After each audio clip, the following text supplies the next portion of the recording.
ಕಾಣದ ಕೈಗಳು ಯಾವ ರೀತಿ ಮಾಡ್ತು ಅಂತ ಹೇಳಿದ್ರೆ ಸರ್, ದೇವ್ರ ಸತ್ತಲ್ಲಿ ನನಗೆ ಗೊತ್ತಿಲ್ಲ ಸರ್. ನಾನೊಬ್ಬ ಕೆಳಗಡೆ ನಾನು ಫಸ್ಟಿಂದ ನಾನು ಹೇಳ್ತಾ ಇದ್ದೀನಿ, ಗಾರೆ ಕೆಲಸ ಮಾಡ್ಕೊಂಡು ಬಂದಿದ್ದೀನಿ. ನಾನು ಈ ಲೆವೆಲ್‌ಗೆ ಬಂದಿದ್ದೀನಿ, ಇಷ್ಟು ಕಷ್ಟ ಬಂದಿದ್ದೀನಿ ಅಂತ ಹೇಳ್ಬಿಟ್ಟು ಒಂದು ಮೆಸೇಜ್ ಕೊಡಬೇಕು. ಒಂದು ಕನ್ನಡದಲ್ಲಿ ಒಂದು ಒಳ್ಳೆ ಪಿಕ್ಚರ್ ತೆಗಿಬೇಕು.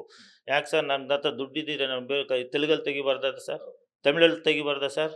ಮಲಯಾಳದಲ್ಲಿ ತೆಗಿಬಾರ್ದಾ ಸರ್? ಹಿಂದಿನೇ ಒಂದು ಪಿಕ್ಚರ್ ಹಿಂದಿಯಲ್ಲಿ ತೆಗಿಯೋಕ್ಕಾಗಲ್ಲ ಸರ್? ನಮ್ಮ ಸೂಪರ್ ಸ್ಟಾರ್‌ಗಳು, ನಮ್ಮ ಕರ್ನಾಟಕದಲ್ಲಿ ನಾವು ಇಲ್ಲಿ ಹುಟ್ಟು ಬೆಳೆದಿರೋದು, ನಮ್ಮ ಪಿಕ್ಚರ್ ತೆಗಿಬೇಕು ಅಂತ ನಾನು ಇಷ್ಟು ಒದ್ಲಾಡಿ 3 ವರ್ಷ ಸರ್. 3 ವರ್ಷ ತಗೊಂಡ್ರೆ ನಮ್ಮ ಪಿಕ್ಚರ್ ನೆಗೆಟಿವ್ ಹೊಡೆಯೋದಾ ಸರ್? ಕಾಣದ ಕೈಗಳು ಸರ್. ಇಂಡಸ್ಟ್ರಿಯಲ್ಲೇ ಇದ್ದಾರೆ ಸರ್. ಪಿಕ್ಚರ್ ಮುಗಿಸೋರ್ಗೆ ಇಂಡಸ್ಟ್ರಿಯಲ್ಲೇ ಇದ್ದಾರೆ ಸರ್. ಒಂದು ಒಳ್ಳೆ ಪಿಕ್ಚರ್‌ನ ಹೆಂಗೆ ಮುಗಿಸ್ಬೇಕು ಅಂತ ಅವರು ಪ್ಲಾನ್ ಮಾಡ್ಕೊಂಡಿರ್ತಾರೆ ಸರ್. ಮಾತಾಡೋದು ಮಾತ್ರ ದೊಡ್ಡ ಮನುಷ್ಯರ ಥರ ಮಾತಾಡ್ತಾರೆ ಸರ್. ಹೆಂಗೆ ಮಾತಾಡ್ತಾರೆ ಅಂದರೆ ದೊಡ್ಡ ಮನುಷ್ಯರ ಥರ ಮಾತಾಡ್ತಾರೆ. ಎಲ್ಲ ಕಡೆ ಎಲ್ಲ ಓಹ್! ಇವರೇ ಅಂತಾರೆ ಸರ್. ಒಳಗಡೆ ಎಲ್ಲ ನಮಗೆ ತುಂಬ ಬೇಜಾರಾಯಿತು ಸರ್ ನನಗೆ. ನಾನು ಈ ಇಂಡಸ್ಟ್ರಿಯಲ್ಲೇ ಇದ್ದಾರೆ ಸರ್. ನಮ್ಮ ಇಂಡಸ್ಟ್ರಿ ಹೆಂಗೆ ಉದ್ಧಾರ ಆಗುತ್ತೋ ನನಗೆ ಗೊತ್ತಿಲ್ಲ ಸರ್. ಅಲ್ಲ, ಒಬ್ಬ ಕನ್ನಡ ಪ್ರೊಡ್ಯೂಸರು ಸರ್ ನಾನು. ನಾನು ಎಷ್ಟು ಎಲ್ಲ ಕಡೆ ಹೇಳ್ತಾ ಇದ್ದೀನಿ ಒಂದು ಕಂಟೆಂಟ್ ಅಂತ. ನನಗೆ ಆ ಥರ ನೆಗೆಟಿವ್ ಹೊಡಿಸೋದಾ ಸರ್? ನೆಗೆಟಿವ್ ಹೊಡಿಸೋದು, ಆಮೇಲೆ ಇದು ಪೈರಸಿ ಮಾಡಿಸೋದು ನನಗೆ ಮೊಬೈಲಿಗೆ ಬಂತು. ತುಂಬ ಬೇಜಾರಾಯಿತು.